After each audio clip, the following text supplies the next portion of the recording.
One and built up. Jump peaks again. Well, no. The basic understanding is that the police just showing you that all they are there to do is be enforcers. Them can change the rules. Even if them try to apply discretion, it is still their job to do their job. And the way forward, they're saying, is to check the member of parliament or the person who is responsible for entertainment and so on, and other persons who have interest in whatever it is that constitutes keeping a party. So this is where we are going to have to organize ourselves as a body, and then we discuss the issues that we have, and then we seek the way forward, or look for a way forward. What the police have done is really trying to do a public relations meeting with members and stakeholders of the sound system, professional DJs and promoters. That's what basically I see took place at Half a Tree Police Station. Was there anything revelatory from this meeting? No, because what happened is, if you understand the way our country is structured, you'll understand that there are certain things that need to be dealt with before you can make the changes that need to be made in the Noise Abatement Act, in the timing and in the entertainment industry. And what is the next step forward? So we've had this meeting. Okay. The police have basically said that they're not the ones that we need to. They're enforcers. They're enforcers. So what next? There are a couple of things that we have discussed in our group. Snow, Senior Daly, even a police officer, which I won't mention his name, as one of our advisors and a partner in our group, have really sat down for 2 years, and we have been detailedly going through what the issues of our industry are, such as night noise, event planning, event issues where it concerns the time of lockoffs and all of that.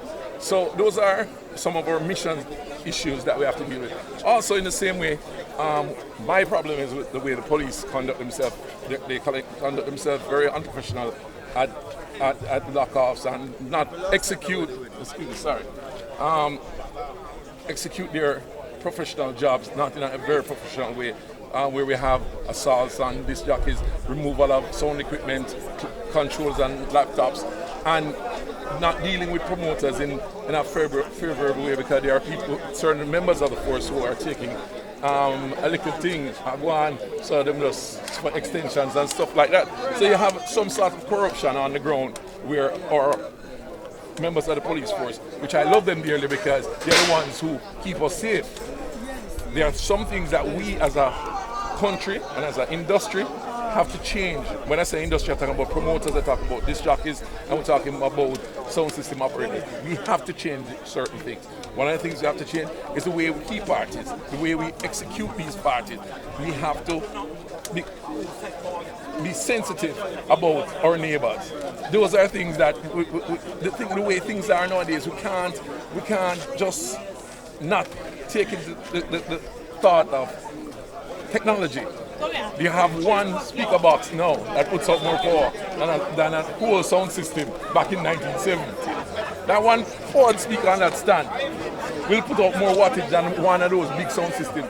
So people have to understand how we do it and be more sensitive to those things. Yeah. So okay, specifically now, what's the next step? You have the organization that you spoke about. JAPS, where do we go to next? JAPS is the mother of our sound system associations. What it is a service association which includes promoters, professional DJs, and sound system operators. What we are trying to achieve is a different way forward for our industry as sound system operators, or as DJs, or as promoters. One of the things that we support the police in certain ways, and we also will also chastise the police and say what we think police need to do to enhance the way they deal with us. And just the same way, we as industry personnel, we also have to change the way and our outlook on police and say that all police fighting against you. So it is a delicate balance that we need to address. But I still not get my answer. As in, like, when I try to get find out, we'll leave this meeting here now. What is next? What is next is that we complete our organization. We complete it, we get registered, and form this organization to the point where we can approach the powers that be and lobby for change in our Night Noise and Abatement Act and in our time allotments. In the meantime, I'm hearing people talk of a petition. Is that going to help? That petition is not going anywhere because there's a certain way to get the powers that be to listen to you. We as a group also, we believe in getting yourself organized to the point where you are contributing to the GDP of the country, where we are going to be paying our taxes. We encourage tax payment. We encourage contribution to the housing trust. We encourage so that the country gives back to you as long as you contribute your part. That is what we are saying. Then what happens? You have your own business. You have a business name, and what you do is then that way you have a tier number. So what you're doing is getting your statutory is done, and then you will move on from there. That gives you the power to lobby the government and let the government say, here what happened. On today's what? Yeah, Thursday. We had what happened? 300, 200 people here. When we put our lobby together, our group together, we're at about 3,000-4,000 people. That makes a difference when you approach our dear minister and say to her, we have 4,000 registered supporting people of our industry that would like some consideration and changes. You cannot get changes by coming and harassing the policemen who are limited in what they can do. So let us revisit our industry as sound system operators and DJs and start doing things in a way that Caesar set it up. If you don't, give unto Caesar what belongs to Caesar, and that is what needs to be done, so that you can benefit from you. No matter what the situation is, I turn off real early, there's nothing making.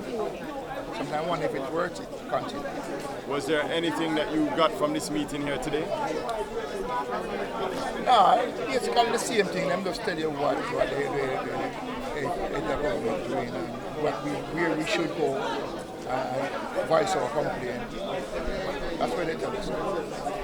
What you plan to do now? Well, I'm undecided. But everybody tell me not to quit. We have 25 people at staff.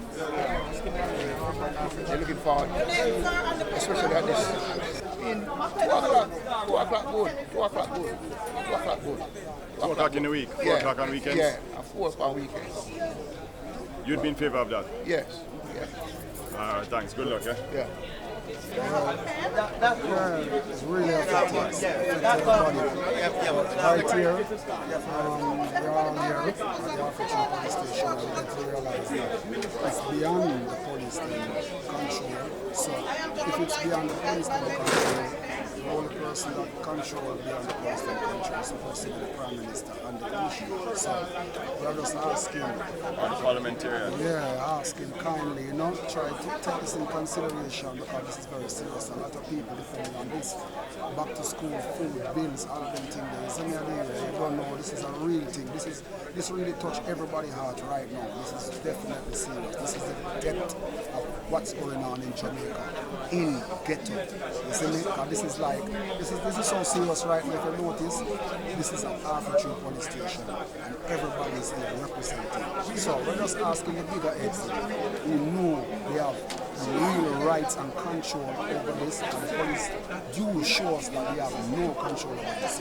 So who really have the control, please step up and give a speech and make our voices be heard and see that you're really concerned and show us that you really care, because this is really affecting us. Manners and respect, both. Yeah, warning. Built up. Jump peaks again. Inferno camp. Dancehall represent Jamaica culture. And when I represent Jamaica culture, it represents worldwide. And I'm going to tell you this, the government needs to look into it. I know say this for the poor people them, and I this support Jamaica. Big time I put Jamaica on map from long time, from Bob Marley days. So you know, say, anytime you say dancehall I feed people, don't lock off it. Because dancehall need more time. The time period where I give her, them look at 12 o'clock there, people just are left them yard. And a long time that I go on. So we need to get like during the week, where I say at least 2 o'clock. And weekends, 4 o'clock. You understand? Music is an income. People pay them permit, ASCAP, JCAP, jams and all of them something there. Forget them dance, go on. And after that it lock off. We lose a whole heap of income there, so, and the government make money and fight, so the government must support the thing that is supporting them. Big up dancehall anywhere there, and the people them who are fight for this go out there. Respect.